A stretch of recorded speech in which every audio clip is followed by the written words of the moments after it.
ಇವತ್ತು ಆ core committee ಸಭೆ ನಡೀತಾ ಇದೆ. ಈ ಬಗ್ಗೆ ಮಾತನಾಡಲಿಕ್ಕೆ ಕೋರ್ ಕಮಿಟಿ ಅಧ್ಯಕ್ಷರು ಹಾಗೂ ಶಾಸಕರಾಗಿರುತ್ತಾ ಜಿ ಟಿ ದೇವೇಗೌಡರು ನಮ್ಮ ಜೊತೆ ಇದ್ದಾರೆ. ಸರ್ ನಮಸ್ತೆ. ಇವತ್ತು ಮಂಡ್ಯ ಹಾಗೂ ಕೋಲಾರಕ್ಕೆ ಸಂಬಂಧಪಟ್ಟಂತೆ ಯಾವೆಲ್ಲ ಒಂದು ವಿಚಾರಗಳು ಚರ್ಚೆ ಆಗ್ಬೋದು?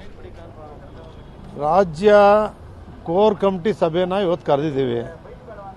28 ಕ್ಷೇತ್ರಗಳಲ್ಲೂ ಯಾವ ರೀತಿ ನಾವು ಕೆಲಸ ಮಾಡಬೇಕು, ಜನತಾ ಪಕ್ಷ ಬಿಜೆಪಿ ಅಭ್ಯರ್ಥಿಗಳಿಗೆ, ಭಾರತೀಯ ಜನತಾ ಪಕ್ಷ ಯಾವ ರೀತಿ ನಮ್ಮ 3 ಕ್ಷೇತ್ರಗಳಲ್ಲಿ ಬೆಂಬಲ ಕೊಡಬೇಕು, ಈ ರಾಜ್ಯದಲ್ಲಿ 28 ಕ್ಷೇತ್ರಗಳನ್ನು ಗೆಲ್ಲಿಸಲೇಬೇಕು ಅಂತಕ್ಕಂಥದ್ದನ್ನು ಫೈನಲ್ ಮೀಟಿಂಗ್ ಕರೆದು ಇವತ್ತು ಚರ್ಚೆ ಮಾಡಿ ಎಲ್ರಿಗೂ ಜವಾಬ್ದಾರಿ ಹಂಚತಕ್ಕಂಥ ಕೆಲಸವನ್ನು ಮಾಡ್ತೀವಿ.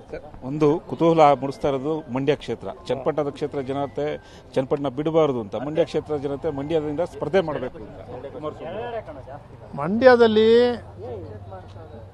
ಕಳೆದ ಬಾರಿ ಮಂಡ್ಯ ಜನತೆ ನಿಖಿಲ್ ಅವರು ಸ್ಪರ್ಧೆ ಮಾಡಿದರು. ಮಂಡ್ಯದಲ್ಲಿ ನಿಖಿಲ್ ಅವರು ಏನು ಸ್ಪರ್ಧೆ ಮಾಡಿ ಸೋತಿದ್ದಾರೆ, ಆ ನೋವು ಅಲ್ಲಿರ್ತಕ್ಕಂಥ ನಾಯಕರುಗಳಿಗೆ, ನಾವೆಲ್ಲರೂ MLAಗಳು MLCಗಳು ನಾವೆಲ್ಲರೂ ಇದ್ದು ಜನತೆ JDS ಪರವಾಗಿದ್ದರೂ ಕೂಡ ನಿಖಿಲ್ ಅವರು ಸೋತ್ರಲ್ಲ ಅಂತಕ್ಕಂಥ ಕೊರಗು ಆವತ್ತಿಂದನೂ ಕೂಡ ಇದೆ. ಅದನ್ನು ಹೋಗಲಾಡಿಸ್ಬೇಕು ನಾವು ಮಂಡ್ಯ ಜನತೆ ಅಂತೇಳಿ ಎಲ್ಲ ಮುಖಂಡರುಗಳು ಒಟ್ಟಾಗಿ ಕುಮಾರಣ್ಣ ನಿಲ್ಲಬೇಕು, ಇಲ್ಲ ನಿಖಿಲ್ ಕುಮಾರಸ್ವಾಮಿ ನಿಲ್ಲಬೇಕು ಅಂತಕ್ಕಂಥ ನಿರ್ಣಯನೂ ಮಾಡಿದ್ದಾರೆ. ಅವತ್ತು ಸಭೆಯಲ್ಲೂ ಕೂಡ ಹೇಳಿದ್ದಾರೆ. ಇವತ್ತು ಆ ಬಗ್ಗೆ ಚರ್ಚೆ ಮಾಡಿ ನಿರ್ಣಯ ಆಗುತ್ತೆ. ಸರ್, ಇನ್ನು ಕೋಲಾರ ಕ್ಷೇತ್ರಕ್ಕೆ ಸಂಬಂಧಪಟ್ಟಂತೆ ಅಭ್ಯರ್ಥಿ ಆಯ್ಕೆ ಯಾವ ರೀತಿ ಇದೆ, ಮತ್ತೆ ಕುಮಾರಸ್ವಾಮಿ ಮಂಡ್ಯದಿಂದ ನಿಂತ್ಕೊಳ್ಳೋ ಫಿಕ್ಷನ್ ಯಾವಾಗ ಘೋಷಣೆ ಆಗುತ್ತೆ ಸರ್?